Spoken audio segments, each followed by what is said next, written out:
She's standing in her dad's living room, a dish towel in her hands, trying to be as small and quiet as possible. Voices are raised, the chair scoots hard across the floor. Her dad's temper has landed again on her brothers, but not her and not her older sister. Her older sister sits safely on the couch, smiling. She's the good one, the favorite, the one people brag about with her music, her grades, her looks, while our listener, she's in the corner, invisible and safe, and she learns one rule. In this family, you either get loved by being perfect or by disappearing. But what this little girl doesn't know right now is that this rule is going to follow her straight into a horrible marriage, her sister's web of control, and it's going to steal 20 years of her life. This is a story about a daughter who grew up believing her pain didn't matter, and what happens when she finally decides it does. This is part 1 of a 3-part series that I'm calling The Daughter Who They Refuse to Believe. Kayla grew up in a big family. Her dad's anger got really loud and scary. 4 of the kids, they got it most, but Kayla and her older sister Grace, they didn't get it. Grace was the star. She was the perfect daughter who could do no wrong in her dad's eyes. Kayla was the quiet one. She was the helper, the peacemaker, and she learned how to keep her head down and just be useful. As she got older, her sister Grace started shaping Kayla, pointing out how she should dress, how she should talk, how she should serve, be more like me. That was the message. At 19, Kayla married Luke, just like Grace told her to. At first, Grace was thrilled until Kayla started doing a little too well. When Kayla and Luke had enough to buy their first home in their first year of marriage, while Grace and her husband were still living in a mobile home, things shifted. Suddenly, Grace had opinions about everything, and she ended up talking Kayla and Luke into buying her mobile home so that her family could go and buy a new house. Then, after Grace had a couple of kids, she convinced Kayla and Luke to move into their neighborhood, even though they were not financially ready, saying, "It's going to be good for everybody. The cousins will grow up together. It's going to be amazing." Instead, Kayla found herself 4 doors down from Grace, watching Grace's children for free and having Grace criticize how Kayla moved through the world. Like nothing was ever good enough for Grace. Then one day, after the new baby, finances got tight and their house was foreclosed on. Kayla, looking for answers, goes to Luke's computer and discovers that Luke has been hiding a private browser history, something that she never agreed to have in their marriage. Her heart is shattered, her marriage feels shaky, and he promises that he's going to exit that hidden online world for good. She told her family, hoping that they would comfort her, but instead she heard questions like, "Well, what are you doing for him? Are you being a good enough wife? Are you doing enough in the bedroom? Are you cooking enough? Like, don't quit. God hates quitters." The message was clear. Luke's choices online were Kayla's fault. So she did what she was trained to do since that day in the living room holding that dish towel. She swallowed the hurt and tried harder, and she stayed. This is where we're going to stop with her story today, because Luke doesn't close out of that browser that he promises. There are going to be several times Kayla's going to find hidden folders, but there's one folder that she finds one night, and inside that folder takes her directly to the police station. So remember that folder. We're going to come back to it, and I will see you in part 2. She's sitting on the edge of her bed. Her kids are asleep down the hall. The laptop is open and her hands are shaking. Now, she's seen Luke's private browser history before. It's definitely a problem for him, something that she's tried to forgive. But tonight, there's a hidden folder, one that she hasn't clicked open yet. And she opens it, and the air leaves her lungs because on the screen is material that should never, ever exist of innocent little souls. She slams the laptop shut. Her heart is pounding so loud in her eardrums, and she has one clear thought. My children will never grow up in a house where this lives. The next day, she takes what she finds to law enforcement. Her hands are shaking, but she goes anyway. She does everything right, going to the police, protecting her kids, trusting grown-ups in charge to care. But what she's about to learn is brutal. There is almost nothing Luke can do to stop her family from bending the story and standing next to him and slowly turning their backs on her. This is a story about a woman who opened her husband's private browser history, believed what she saw, and then watched her own family act like she was the problem for speaking up. This is part 2 of The Daughter They Refuse to Believe. If you missed part 1, go back. That is where we talk about her childhood and early years in her marriage. So we're back with Kayla. Years have passed since those earlier days in her marriage. Luke's private browser history has shown up before again and again, and each time he promises, I'm going to stop this time, I'm going to stop.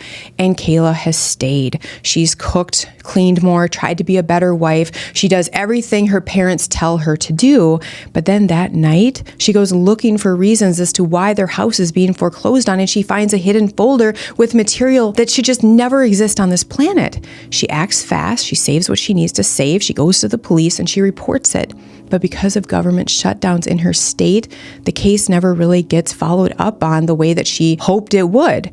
At the same time this is happening, her perfect sister Grace pops over to Kayla to sign a life insurance policy. Kayla, already strapped for cash, her world crashing down in real time, and already having an auto and home policy that already feels too expensive through her sister, she refuses.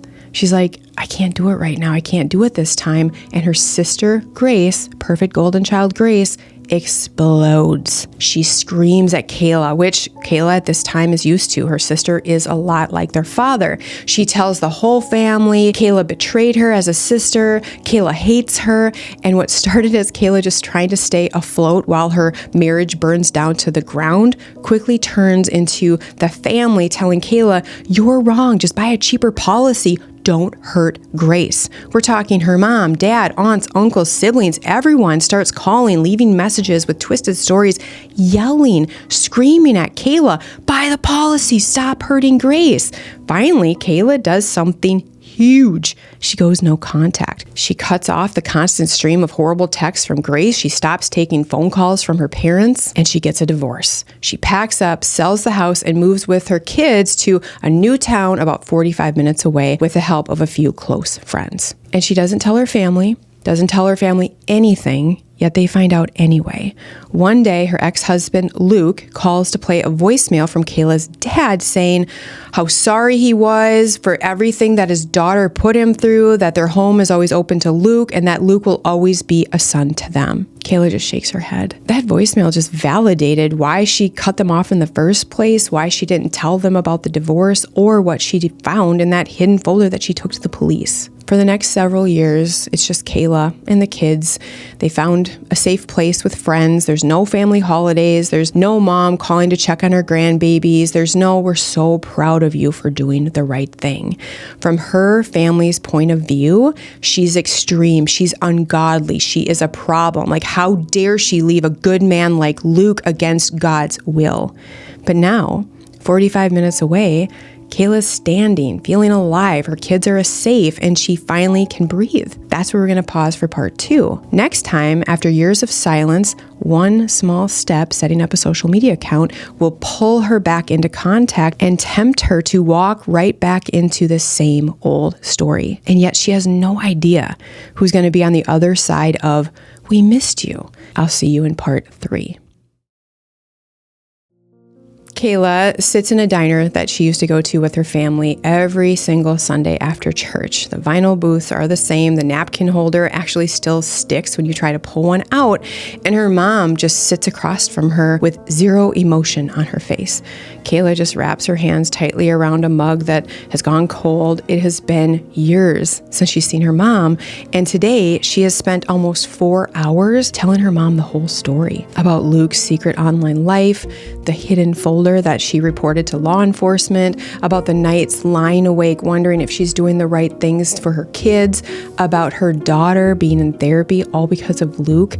All of it. She tells her mom everything. Her mom listens, she nods slowly, and then she finally says, well, you need to walk in forgiveness. Not, I'm so sorry you went through that. Not, I'm so proud of you for protecting the kids. That had to have been so hard to do it all alone.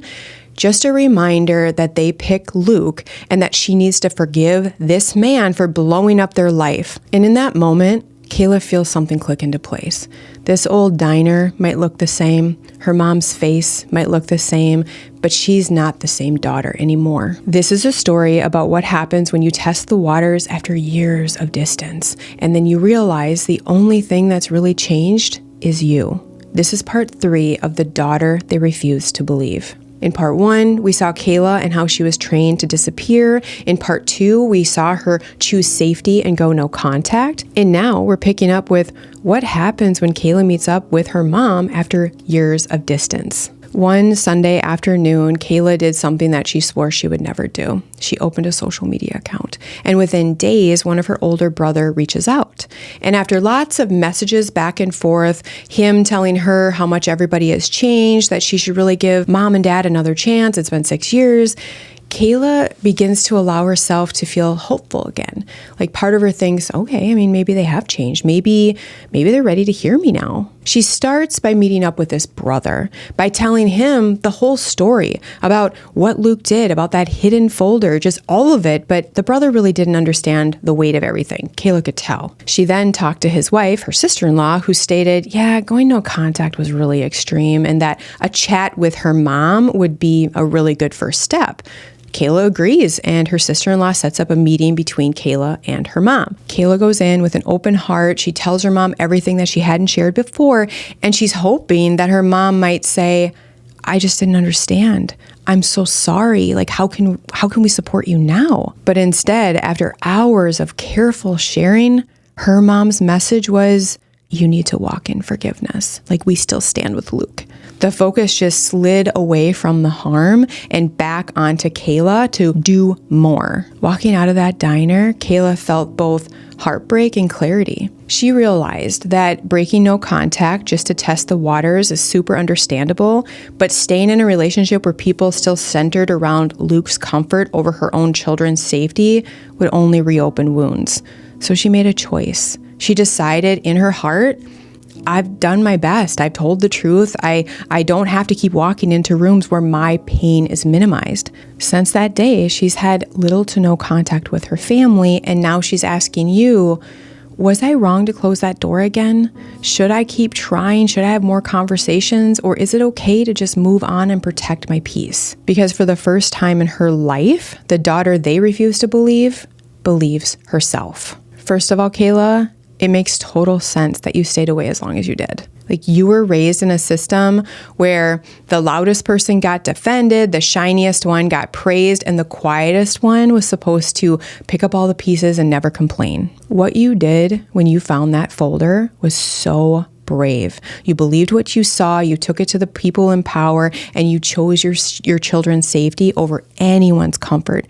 You did a good job. If this were my family, I would see your relatives' reactions more about protecting their story than really caring about you. It might be in their minds that it's easier to say you're not being forgiving enough or you're breaking the family rather than face the fact that they let someone this dangerous, having this dangerous of an online life, live right underneath their nose. You were not wrong to go no contact with people who pressured you to stay in that type of life, and you're absolutely not wrong for missing them. Both things are true.